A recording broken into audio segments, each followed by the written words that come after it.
Hello again, fellow town travellers. Great to have you with me for yet another journey into the past. The past is ever present for me. I think is it William Faulkner? It is. It's William Faulkner who said, "The past is never dead. It's not even past." I worry all the time.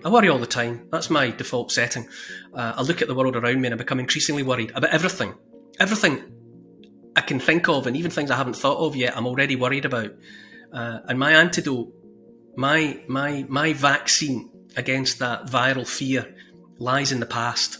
I go looking for where our species has encountered similar challenges before. I figure if they took them on with their much more limited circumstances and technologies, then we can surely face the same and triumph over them. Or at least that's my hope.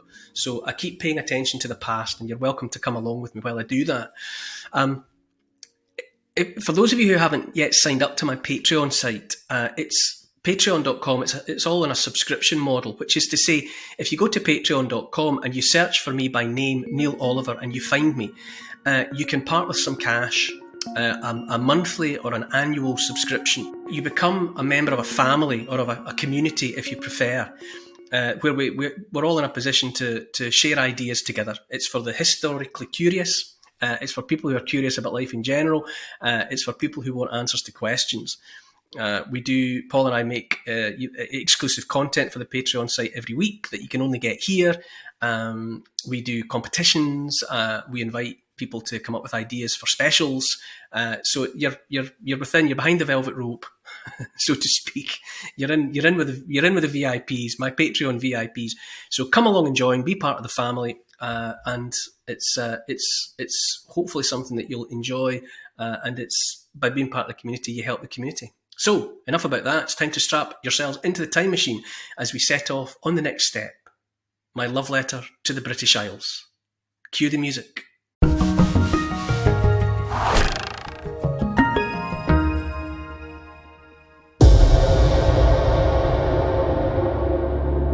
Mighty the Mercian. Hard was his handplay, sparing not any, doomed to the death. 5 young kings put asleep by the sword stroke. 7 strong earls of the army of Anlaf fell on the warfield.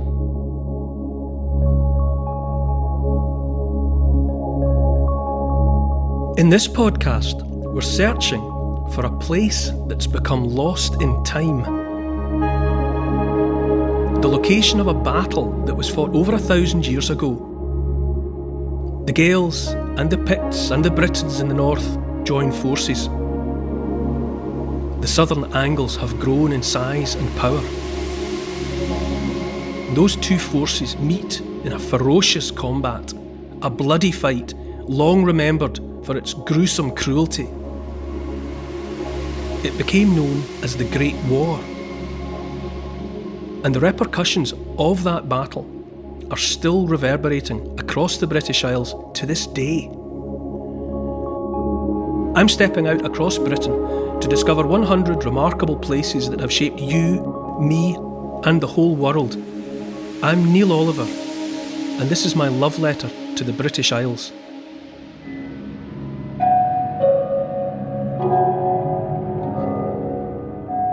Hi Neil. Last week we travelled with you to the heart of modern Winchester to track down the bones of Alfred the Great, one of the most influential and charismatic kings ever to govern in these isles. Where are we now? Okay, I'll be honest with you, Paul. That's the tricky bit about today's episode. This is very much a podcast about places.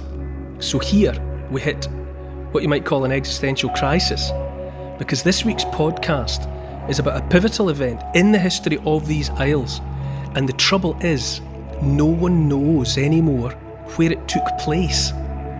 It's the Battle of Bruenburg.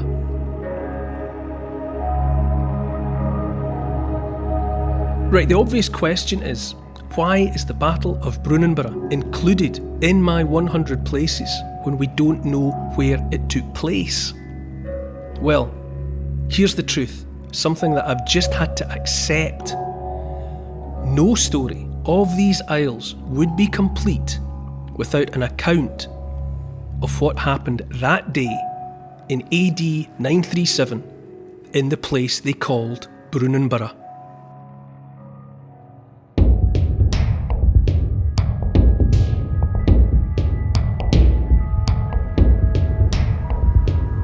The name of the place is Bruenburg, and it relates specifically to an apocalyptic battle that was fought in the year 937 AD, so more than 1,000 years ago. Now, it's called Bruenburg. Everyone refers to it as Bruenburg, which is a place, obviously. Just the mere inclusion of the ending "burgh" suggests a fortified place of the sort that King Alfred the Great was in the habit of dotting around the country so that he could keep an eye on those pesky Vikings. But, and here's where a kind of an existential crisis comes in, we don't know where Bruenburg is or was. We know a terrible battle was fought across a dreadful blood-soaked day in 937, but the location of Bruenburg is lost. And as is the case with other places, just think Camelot, for example, King Arthur's sainted palace. Different places or different people place Camelot in different locations according to their interpretation of the events and just their passions sometimes. They insist. Some people have it in Cornwall, some people have it in Wales, some people even have it in Scotland. In Stirling, where I am, has a claim on Camelot. Likewise, Bruenburg is one of these places that many, many different people over the years have put it in many, many different places. So, for example, some have it in Axminster in Devon.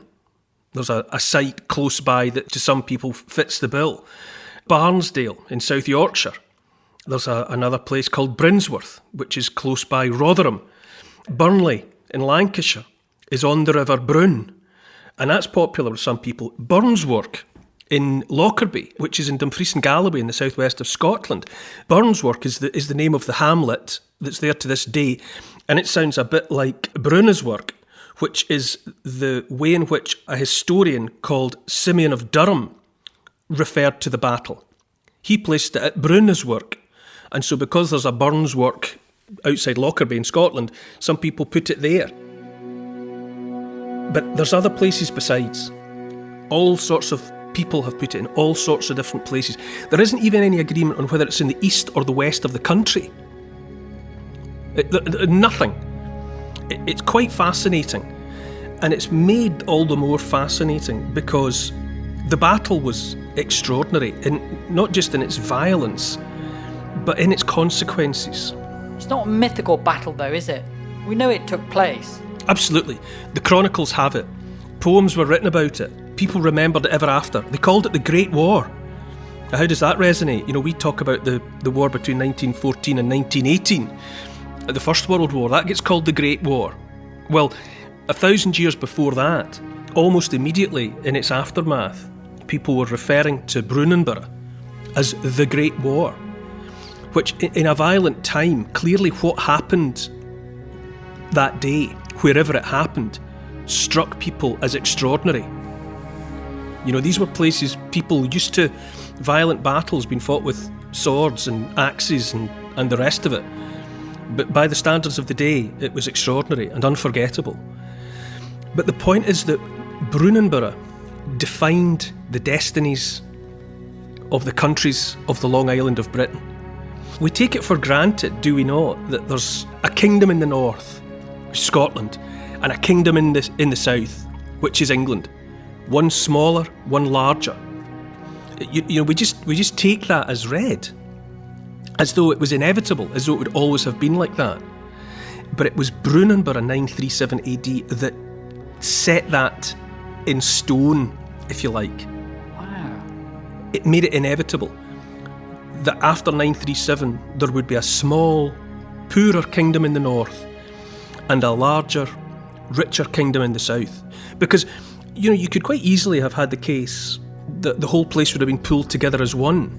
We're including Ireland and Wales. Well, Ireland's a separate island. It's a different entity in a profound and important sense. You know, Ireland is a different island. But yes, Wales as well is there. But I think even more profound is the separation between north and south. You know, the Romans would have preferred it if they could have claimed the whole of Britannia, the whole of the island. But as we discussed around Hadrian's Wall and other places, they never did. Ultimately, it was not economically viable. Too expensive to garrison men up there in a place where the natural resources were actually quite poor. So on the balance sheet, it just didn't make sense to keep the place under control and administered. It wasn't worth it. So the Romans just drew a line at Hadrian's Wall and pretty much wrote off the territory that they called Caledonia. But subsequently, a powerful king, you can imagine, would have just wanted to claim the whole island as one unified kingdom.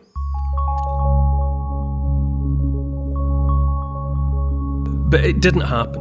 And that fact that we all take for granted somehow was set in stone by the events at Bruenburg. Okay, so at the time, there was a powerful Anglo-Saxon king who had laid claim to what we would call England. Now, he was called Athelstan, and he was the grandson of Alfred the Great. And significantly, he had driven the Vikings out of Northumbria, one of the kingdoms of the old Anglo-Saxon heptarchy. And at that time, it was the last territory that had remained stubbornly under the control of the Scandinavians. And so by taking control of that last pocket of territory, Northumbria, Athelstan created the landmass or the territory on the map that we would know as England. It began to crystallise in its permanent form at that point on account of Athelstan. And even more significant, I suppose, in terms of thinking about someone trying to be the king of the whole place, he had won a vow, an oath of submission from the king in the north.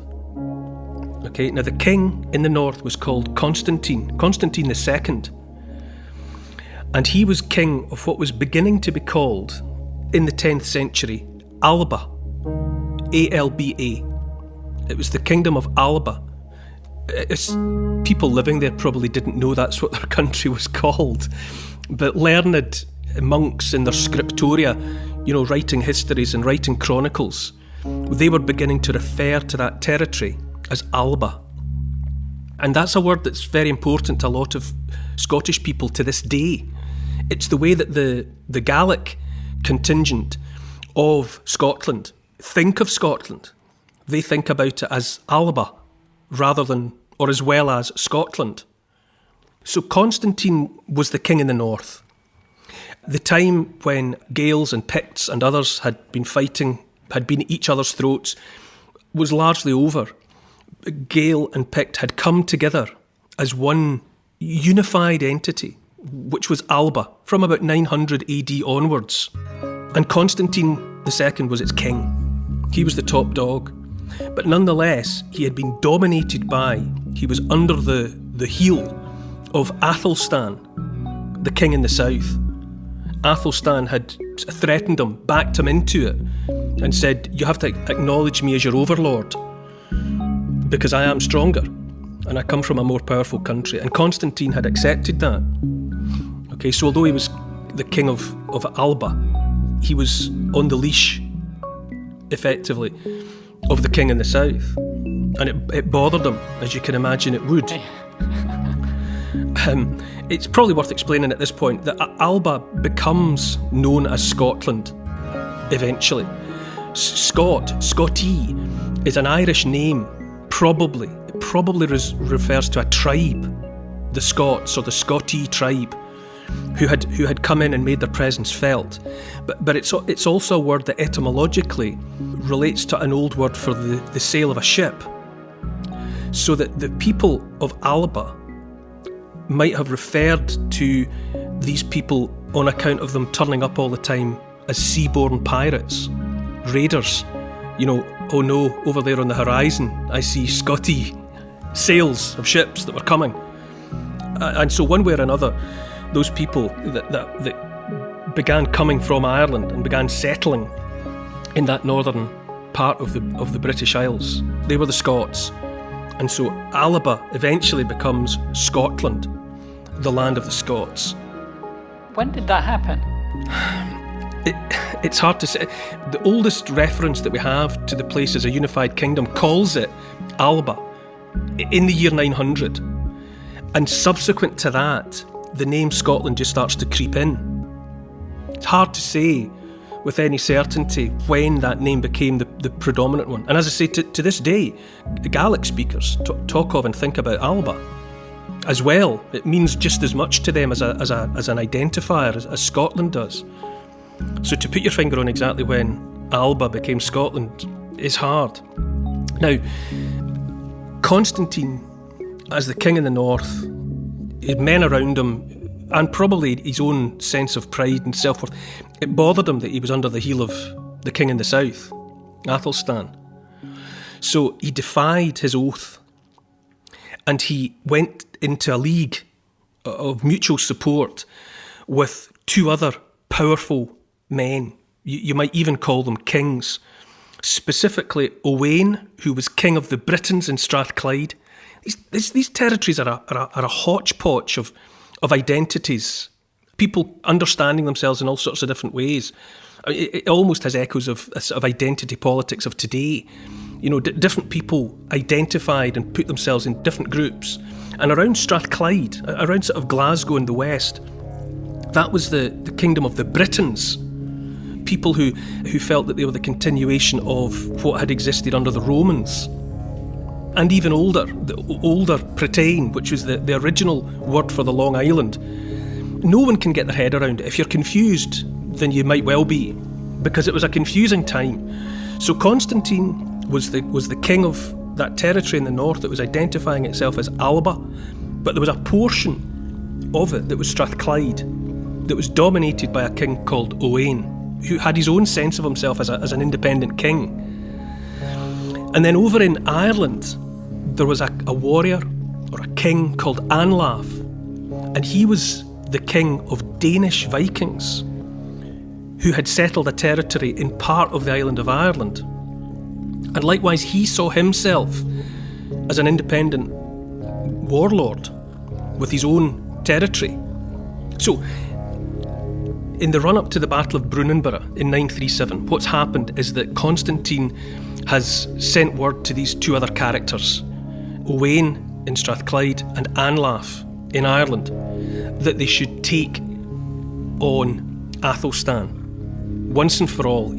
He's a thorn in all of their sides.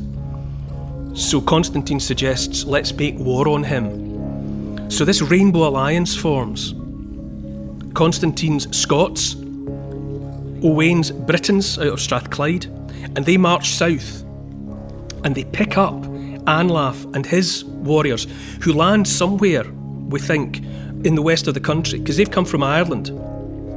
They cross the Irish Sea in their fabled longboats and they join up. So there's now these three kings come together. They each know that none of them can tackle Athelstan on their own, but together they might. So they've gathered together a host, a horde, uncounted thousands of fighting men, and they're moving south in the expectation of colliding with Athelstan. Athelstan and his brother Edmund know that that the game's afoot. They know that this force is coming for them, so they march north with their own huge army, who knows how many, but a large force. And somewhere they collide.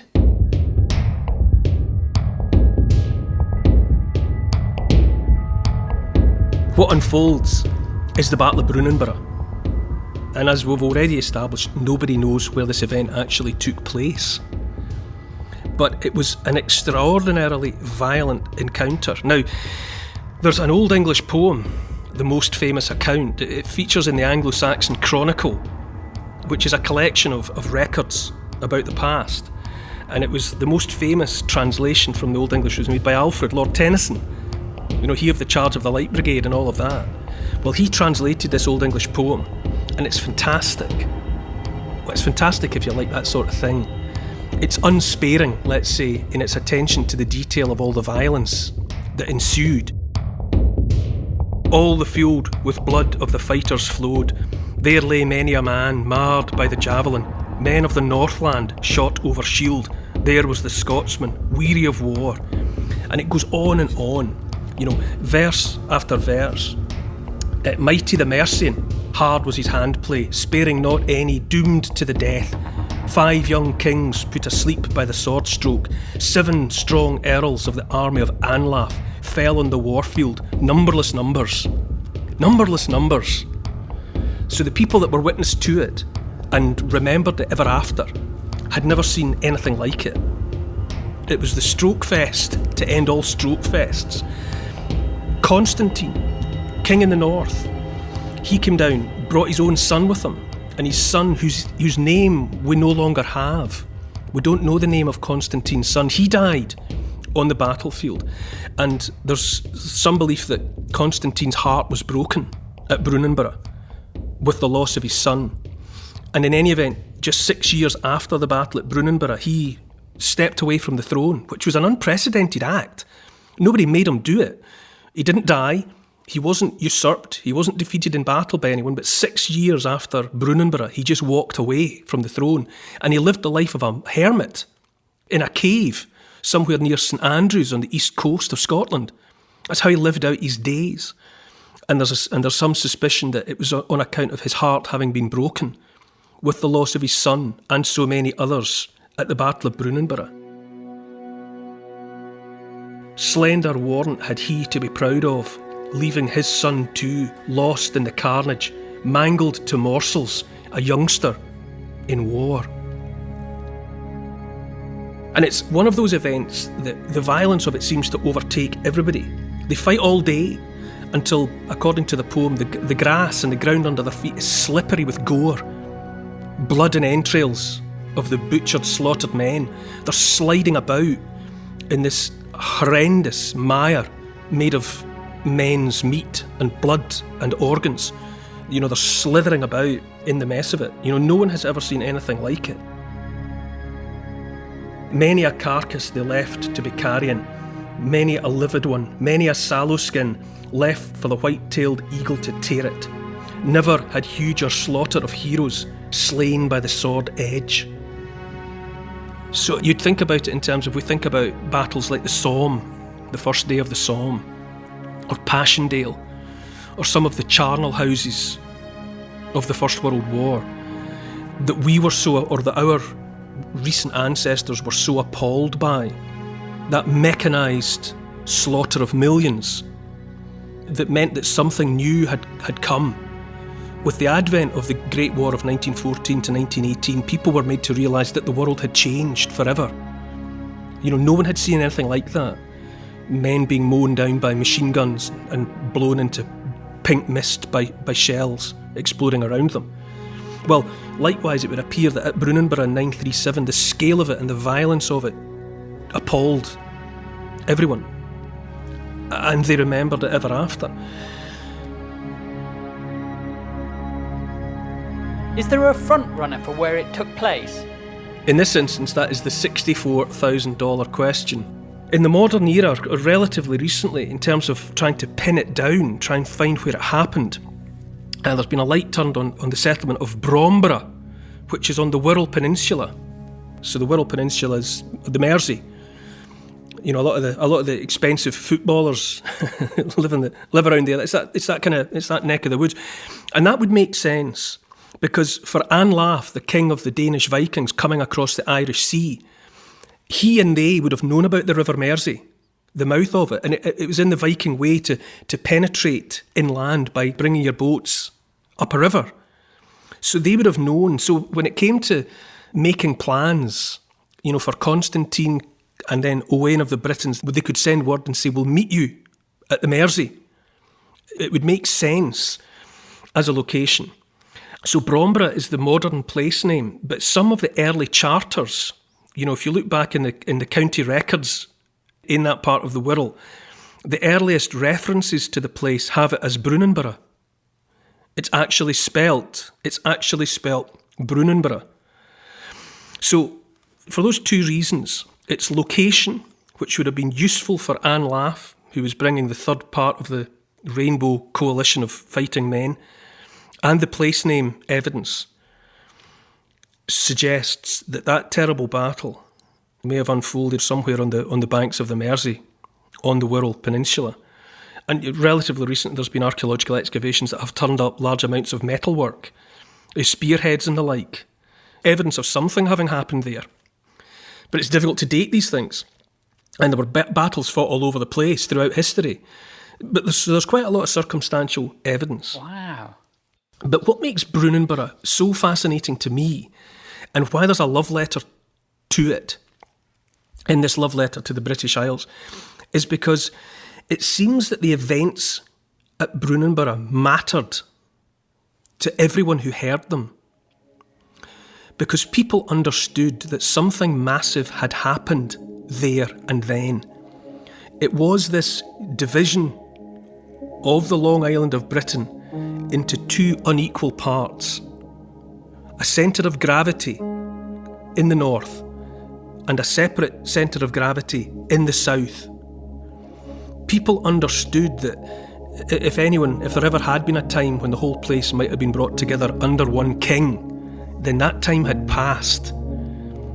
And this crystallisation had taken place in the aftermath of Bruenburg. And everyone sort of shrugged their shoulders and accepted that's not going to happen now. There will always be a Scotland and there will always be an England. So whatever Athelstan's ambitions might have been prior to that terrible day, they were cut down along with everything else at Bruenburg. And everyone withdrew. The two sides no one really claimed victory at Bruenburg.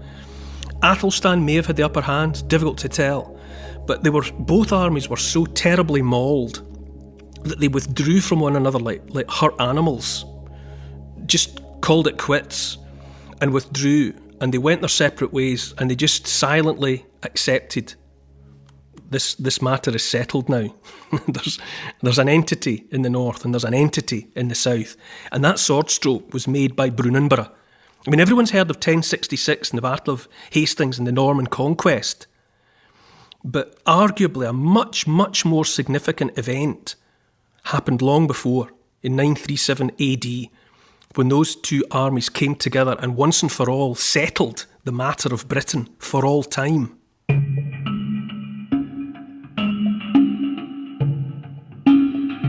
Wow, it's extraordinary that no one claimed victory. Athelstan did. Athelstan claimed victory. He probably held the field, as they say. His army were probably the ones left standing on the field, and the others withdrew physically. They were the ones who turned and left. But really, they had fought themselves to a standstill, and each side was too badly hurt, had lost too many. It was a Pyrrhic victory all round. Everyone had lost grievously in terms of the numbers of the rank and file and the great and the good, and even Constantine's own son were all felled, and people were just shocked and stopped and withdrew, and there it was. I mean, it wouldn't be the only battle to end in that way without an outright obvious victor. Athelstan would claim it, but it wasn't enough to enable him to prosecute the campaign and push his way all the way up into Scotland and settle the matter. They just withdrew and accepted that, right, that's it then. There always will be an entity in the north, and there always will be a separate entity in the south, and they'll probably always fight. It's astonishing that the repercussions can echo down through thousands of years. I mean, we still get it today, don't we? Yeah, I mean, and in many ways it's forgotten. I mean, if you said to people, what's the most significant event in British history, they'd be likely to say the Norman Conquest in 1066. If you stopped 100 people, I doubt if you'd get one person that would say the Battle of Bruenburg. In more recent times, that event and its significance has drifted away, but I would say it's why it's lost in terms of having no fixed geography. I think because everyone understood the magnitude of what had been settled by Bruenburg, everyone wanted to imagine that it was theirs. I think lots of grandfathers telling their grandchildren about the battle would just have said, and it happened just over there. It happened near us. And every grandfather in every corner of the land was doing the same. So that people forgot where Bruenburg was, but for the longest time they remembered what had happened there and what it meant. And whether or not people can name-check Bruenburg and tell you the story of it, the fact of the matter is that the Long Island of Britain is divided in that way. So everyone's internalised it, accepted it, even if they don't understand when that line was drawn and why.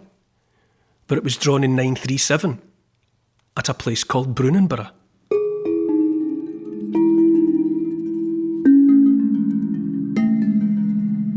Without a specific location, where and how can a battle like this be remembered? I think the whole of the British Isles are the place and the memorial for Bruenburg. I think that's the strange reality, that Britain is the gravestone of Bruenburg, the whole place. There was a historian called Thucydides, an Athenian from Athens, who wrote a Greek history during the 5th century BC.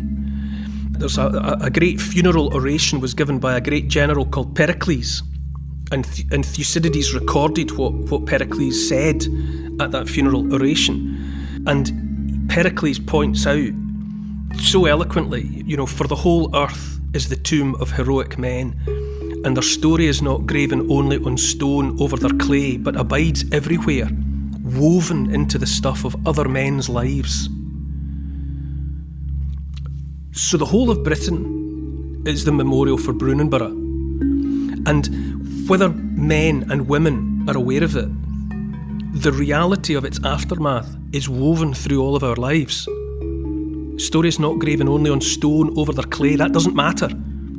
What matters is what's remembered, because it's woven into the stuff of other men's lives. So as occupants, as inhabitants of the Long Island of Britain, our reality is made by Bruenburg, whether we remember it or not. To get to the heart of history, I know you personally love having a physical connection to it, going somewhere or holding an artefact. How do you do it for a battle like this? It's a good question, Paul. Bruenburg is just different.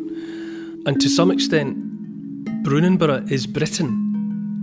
And Britain's Bruenburg, because it has the form that it does, because of what happened there. So wherever you are, in a sense, if you know the story, then its GPS coordinates matter not at all. Read the poetry, read the translation by Tennyson, and that's what brings Bruenburg to life. That sense of devastation and that sense of something new having happened, the like of which had never been seen before. And whether the author of that poem knew it at the time, there seemed to be an inkling, perhaps, that the tectonic plates had shifted. Something was different, in the same way that everything was different after the First World War, 1914 to 1918. Nothing could ever be the same again. Nothing ever will be the same again because of what happened during those 4 years. Well, likewise, Bruenburg was the great war of its day. And people knew, even if they couldn't articulate it and put it into words, there was a sense, after its having happened, that nothing would ever be the same again. Maybe they didn't know quite how or why, but they knew it. That's the memorial to Bruenburg. Everything was different and forever.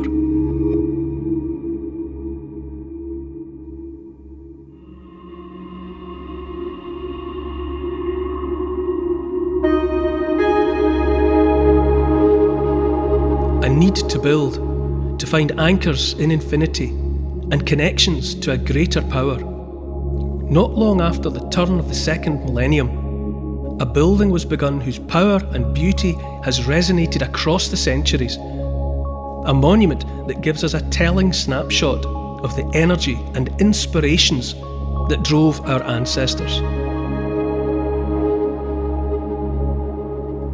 Next time in my love letter to the British Isles. Check out Neil Oliver Love Letter, the podcast's Instagram account.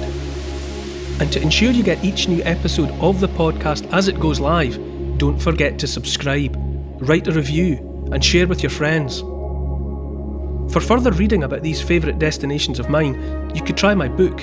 It's called The Story of the British Isles in 100 Places, and it's published by Transworld. Neil Oliver's Love Letter to the British Isles is produced by Paul Ratcliffe and Neil Oliver for Fat Belly Films. Music is by Malcolm Goldie. The social media producer is Oscar CFR. Additional research is by Evie, Lucian, Archie and Teddy. Finance is by Catherine and Trudy. Post-production is by Althorpe Studios. And the graphics are by Paul Plowman. And special thanks to the people across history who have made and continue to make these isles such an incredible place. This has been an FBF Podcasts production.